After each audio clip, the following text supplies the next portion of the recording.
Hi friends, ನಾನು ಈ video ಮಾಡ್ತಾ ಇರೋ ಕಾರಣ ಏನು ಅಂತಂದರೆ, ನೋಡಿ ಆ್ಯಪಲ್ಲು ಯಾವ ರೀತಿ ಮೋಸ ಮಾಡಿದ್ದಾರೆ ಅಂತ.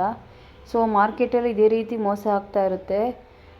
ಏನಂತಂದರೆ, ನಾವು ಯಾವುದು ಚೂಸ್ ಮಾಡಿರ್ತೀವೋ ಆ ಹಣ್ಣನ್ನು ಅವ್ರು ಕೊಡಲ್ಲ. ಚೂಸ್ ಮಾಡಿರೋ ಹಣ್ಣನ್ನು ಅವರು ತೂಕ ಹಾಕಿ ಕೊಡ್ತೀನಿ ಅಂತ ಹೇಳ್ತಾರೆ. ಸೊ ತೂಕ ಹಾಕಿ ಕೊಡುವಾಗ ಆ ಕಡೆ ಕೆಲವೊಂದು ಡಾಗ್ಸ್ ಆ್ಯಪಲ್ಸ್ ಎಲ್ಲ ಇಟ್ಕೊಂಡಿರ್ತಾರೆ, ಡಾಗ್ಸ್ ಆಗಿರೋ ಅಂಥ ಫ್ರೂಟ್ಸ್ ಎಲ್ಲ ಇಟ್ಕೊಂಡಿರ್ತಾರೆ. ಸೊ ಅದನ್ನು ಮಿಕ್ಸ್ ಮಾಡುವ ತೂಕ ಹಾಕುವಾಗ, ತೂಕ ಹಾಕಿದ್ಮೇಲೆ ಕವರ್ಗೆ ಹಾಕುವಾಗ ಏನು ಮಾಡಿಬಿಡ್ತಾರೆ, ಡಾಗ್ ಆ್ಯಪಲ್ನ ಒಳಗಡೆ ಹಾಕ್ಬಿಟ್ಟು ಚೆನ್ನಾಗಿರೋ ಆ್ಯಪಲ್ನ ಆ ಕಡೆ ಸೈಡ್ಗೆ ಇಟ್ಬಿಡ್ತಾರೆ. ಸೊ ನೋಡಿ, ಈ ರೀತಿ ಮೋಸ ಆಗುತ್ತೆ. ಅವ್ರೇನು ಮಾಡ್ತಾರೆ ಗೊತ್ತಾ, ಟ್ರಿಕ್ಸ್ ಏನಂತಂದರೆ, ಕವರ್ಗೆ ಹಾಕುವಾಗ ಏನು ಮಾಡ್ತಾರೆ, ಅವರು ಕವರ್ಗೆಲ್ಲ ಹಾಕಿದ್ಮೇಲೆ ಕಟ್ಬಿಡ್ತಾರೆ, ಅಂದರೆ ಗಂಟು ಹಾಕಿ ಕೊಟ್ಬಿಡ್ತಾರೆ.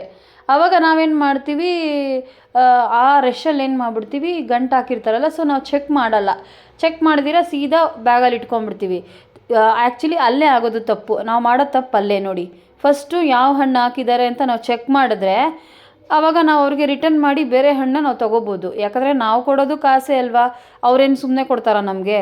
ಈ ರೀತಿ ಮೋಸ ಆಗುತ್ತೆ. ಸೊ ದಯವಿಟ್ಟು ಗೈಸ್, ಖಂಡಿತ ನೀವು ಕೂಡ ಚೆಕ್ ಮಾಡಿ ಈ ರೀತಿ ಮೋಸ ಹೋಗಬೇಡಿ. ನಾನು ಈ ಥರ ಸುಮಾರು ಸಲ ಮೋಸ ಹೋಗಿದ್ದೀನಿ, ಒಂದು ಸತಿ ಅಲ್ಲ, 2 ಸಲ ಅಲ್ಲ, ಸುಮಾರು ಸಲ ಮೋಸ ಹೋಗಿದ್ದೀನಿ. ನೀವು ಕೂಡ ಮೋಸ ಹೋಗಬೇಡಿ. ದಯವಿಟ್ಟು ಒಂದ್ಸಲಿ ಕವರ್ ನಿಮ್ಮ ಕೈಗೆ ಸೇರುವಾಗ ಖಂಡಿತ ಚೆಕ್ ಮಾಡಿ ಆಮೇಲೆ ನೀವು ಬ್ಯಾಗಲ್ಲಿ ಇಟ್ಕೊಳ್ಳೋದು ಬಹಳ ಒಳ್ಳೆಯದು ಅಂತ ನಾನು ಹೇಳೋಕ್ಕೆ ಇಷ್ಟಪಡ್ತೀನಿ ಈ ವಿಷಯದಲ್ಲಿ. ಸೊ ಯಾರು ಈ ರೀತಿ ಮಿಸ್ಟೇಕ್ ಮಾಡಬೇಡಿ. ಸೊ ಸುಮಾರು ದಿವಸದಿಂದ ನಾನು ವಿಡಿಯೋ ಮಾಡಬೇಕು ಅಂತ ಅಂದ್ಕೊತಿದ್ದೆ, ಬಟ್ ಇವಾಗ ಮಾಡಬೇಕು ಅನ್ನಿಸ್ತು. ಸೊ ನಿಮಗೆಲ್ಲ ಹೇಳಬೇಕು ಅನ್ನಿಸ್ತು, ಅದಕ್ಕೆ ನಾನು ಶೇರ್ ಮಾಡ್ಕೊತಾ ಇದ್ದೀನಿ. ಸೊ ಇದು ಯೂಸ್ಫುಲ್ ವಿಡಿಯೋ ಆಗಿರುತ್ತೆ ಅಂತ ನಾನು ಅಂದ್ಕೊತಾ ಇದ್ದೀನಿ, ನಿಮಗೆಲ್ಲ ಯೂಸ್ ಆಗುತ್ತೆ ಅಂತ ಅಂದ್ಕೊತಾ ಇದ್ದೀನಿ. ಎಲ್ರಿಗೂ ಈ ವಿಷಯ ತಲುಪಲಿ. ಸೊ ಆದಷ್ಟು ಶೇರ್ ಮಾಡಿ. ಹಾಗೆ ಕಮೆಂಟ್ ಬಾಕ್ಸಲ್ಲಿ ನಿಮಗೂ ಈ ರೀತಿ ಆಗಿತ್ತಾ ಅಂತ ಹೇಳಿ. ಇಷ್ಟೊತ್ತವರೆಗೂ ಪೇಷನ್ಸಿಂದ ನನ್ನ ವಿಡಿಯೋನ ನೋಡಿದ್ದಕ್ಕೆ ಎಲ್ರಿಗೂ ಧನ್ಯವಾದಗಳು. ಹಾಗೆ ಮತ್ತೊಮ್ಮೆ ಗೌರಿ ಗಣೇಶ ಹಬ್ಬದ ಆರ್ಥಿಕ ಶುಭಾಶಯಗಳು ಎಲ್ರಿಗೂ. Thank you for watching this video.